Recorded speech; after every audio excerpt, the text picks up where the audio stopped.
যদি কেউ তাদেরকে জিজ্ঞেস করে তোরা কি আলাদা রাষ্ট্র চাস, অধিকার ছেলে কি উগ্রবাদী? তাহলে তোদের অধিকারটা কি ভাই? চট্টগ্রাম আমাদের আরো পাবেন না চেস্ট। ওহ ভাই, চট্টগ্রাম লাগবে না? চট্টগ্রাম তোর বাপের না? হ্যাঁ, এই চট্টগ্রাম তোরে। হোয়াটসঅ্যাপ ভাই বাদা, this is Sheikh Shanto and you are watching my channel star বা রোস্টার। আজকে এই চিচিংপং উপজাতিদেরকে কিছু চিচিংপং কথাবার্তা বলবো। सारी उम्र में जो कर जा बड़े रे हाँ। ফার্স্ট অফ অল, এই চিচিংপং উপজাতিদের প্রথম থেকেই মূল উদ্দেশ্য ছিল বাংলাদেশের ভূখণ্ডকে আলাদা করা। যতক্ষণ অব্দি পার্বত্য চট্টগ্রাম ভারতের অন্তর্ভুক্ত না হয় ততক্ষণ অব্দি সেনাবাহিনী পার্বত্য অঞ্চল থেকে প্রত্যাহার করতে হবে। ভাই আমি বুঝলাম না, তারা বাংলাদেশের ভূমিতে পা রাখা কিভাবে বলে যে এগুলো ইন্ডিয়ার দিয়ে দেওয়ার জন্য। প্রথম থেকে তার অধিকার চাচ্ছে পাহাড় থেকে সেনা সদস্য তুলে দাও, আর এখন তার অধিকার চাচ্ছে চট্টগ্রাম, বিভিন্ন যে চট্টগ্রাম পার্বত্য এলাকাগুলি আছে যেগুলি সবগুলি ইন্ডিয়ার নামে তুলে দেওয়া। তোমরা জাগো, তোমরা সবাই জাগো, জেগে থাকো। আমরা মায়েরাও জেগেছি, আমরা বাবারাও জেগেছি, আর নয়। শালার পুত্রা আমগোর খায়া আমগোর এলাকায় থাইকা আমগো বাংলাদেশে থাইকা আর কয় ইন্ডিয়াতে দিবার লাগে, আর বাপের ইন্ডিয়ান দিবার লাগে। বাংলাদেশে যারা বসবাস করে তারা সবাই বাঙালি।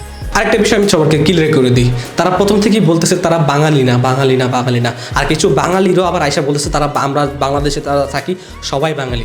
ভাই তোদের মাথায় কি গিলু নাই? তারা বাঙালি কেমনে হয় রে ভাই? তাদের নাক টাক যে নাক যে পেশা এগুলি কি আমাদের সাথে কোনো জায়গায় যায়? তাদের ভাষা আলাদা, তাদের শারীরিক গঠন আলাদা, তাদের কি সংস্কৃতি আলাদা। তারা ভাই বাঙালি না, ঠিক আছে? তারা জাতিগতভাবে বাঙালি না। আমরা বাংলাদেশে ঠিক আছে, বাংলাদেশে সবাই বসবাস করে, তারা বাঙালি, কিন্তু তারা জাতিগতভাবে বাঙালি না। তাদের বাপদাদা 14 গোষ্ঠী কেউই বাঙালি ছিল না। তাদের বাপদাদা 14 গোষ্ঠী আইসে, কেউ ইন্দোনেশিয়া থেকে আইসে, কেউ বিভিন্ন রাষ্ট্র থেকে আইসা এই জায়গায় বসবাস করছে। যেমন আজকে আমরা রোহিঙ্গাদের অনেক অসহায় ভাইবার জায়গা দিছি, তারা 200-300 বছর পরে তারা কি করবো? আমাদের আলাদা রাষ্ট্র চাই, আমাদের এই চাই, ওই চাই, এই রাষ্ট্র চাই, ওরা চাই, তারা আলাদা রাষ্ট্র গঠন করতে চাইবো। সেম এইভাবে কথা আছে না, খাইতে দিলে শুতে চায়, শুতে দিলে ঘুমাইতে চায়, এরকম একটা কথা আছে না?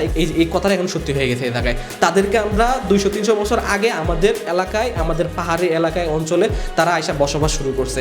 আজকে তাদের বলে তাদের চট্টগ্রাম লাগবে, চিস্টি লাগবে, এটা কি ওদের, আমাদের না। আর যারা এই উপজাতিদেরকে সাপোর্ট করছিলেন আর বলছিলেন অসহায়, ইতিমধ্যে জানা গেছেন হয়তো তারা হচ্ছে কতটুকু অসহায় তা হয়তো আপনাদের আর বোঝার বাকি নেই। এই অসহায়দের কাছে যে অত্যাধুনিক অস্ত্র আছে, এই অস্ত্রগুলি হয়তো বাংলাদেশ সেনাবাহিনীর কাছেও নাই। अरे कहना क्या चाहते हो? এই অসহায়দের কাছে যে পরিমাণ অস্ত্র আছে, যে অত্যাধুনিক অস্ত্র আছে, আমি জাতির কাছে প্রশ্ন করি এই অস্ত্রগুলি তারা কোথায় পায়?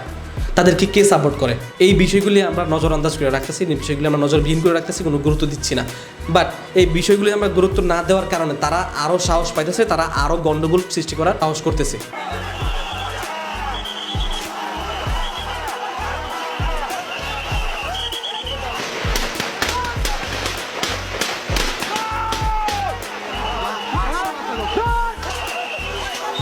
তো ভাই বাদাররা, আজকে এই পর্যন্ত, দেখা হচ্ছে নেক্সট কোনো ভিডিওতে। ততক্ষণ মধ্যে সবাই ভালো থাকবেন। আর যারা আমার চ্যানেলটি সাবস্ক্রাইব করেনি, প্লিজ চ্যানেলটি সাবস্ক্রাইব করে পাশে থেকে বেল বাটনটি প্রেস করে দিবেন।